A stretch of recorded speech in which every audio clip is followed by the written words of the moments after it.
we said at the beginning of this walk. All right.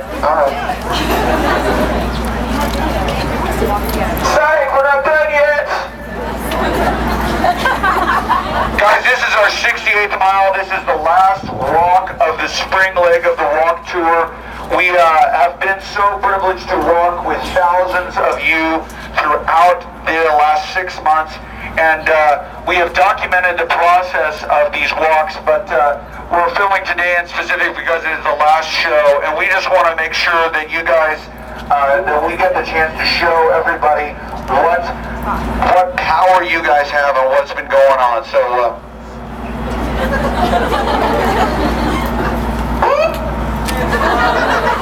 we wanted to finish by talking to you guys about what the walk really means after today. The reason we did these walks was not so that we can do a 1 mile walk and we can stand together and talk about making a difference, but so that we can go out into the world and go out into our real lives and begin to make a difference through simple actions. The walk campaign, or the walk, what we've been doing, I can't tell you. All of these walks have been leading up to a simple conclusion that each of us can take the walk and make the walk our own. That we can look at what we do in our daily life, that we can look at the jobs that we're going to take, the ideas that we have, the things that we do every day. The idea of these walks is not something that we want to only happen when Hanson's standing there. We want to encourage you guys that a gathering of 10 people, a gathering of 5 people, a gathering of 20 people, a gathering across the ocean, a gathering in your hometown, to say, look, you know what, let's get together, let's talk to each other about what we can do, let's take the walk in our own backyard, because this is not something that ends when you do a 1 mile walk. This is supposed to be the first mile.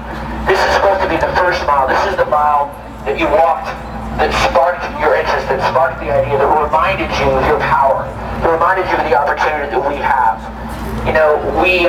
Every time we walk out here, over and over, we have to be reminded that we could be walking alone.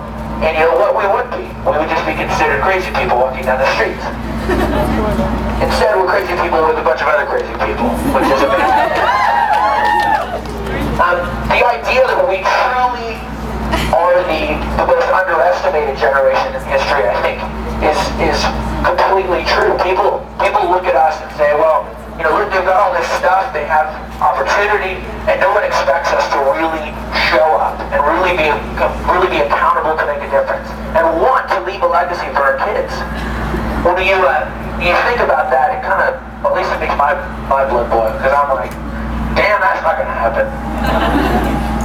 We are the generation that needs to surprise people. A group of people that don't have to show up, and they do anyway. A group of people that have everything available to them and decide to give something away. That's the challenge that is hard, when people don't have to show up. You guys don't have to be here. You don't have to be here early. You got your seats waiting inside. You don't have to stand here in the sun. You don't have to walk a mile with us. You don't have to listen to us talk to you in the megaphone.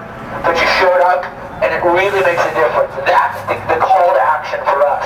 If you only do things when you have to, it doesn't mean anything. It's when you decide to look at what you've got. It's when you decide to use what you have. It's when you show up regardless of what anybody else thinks and say, I can control my ability to take action.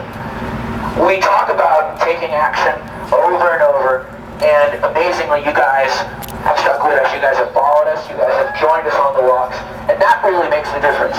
This is a walk of action. This is a walk about each of us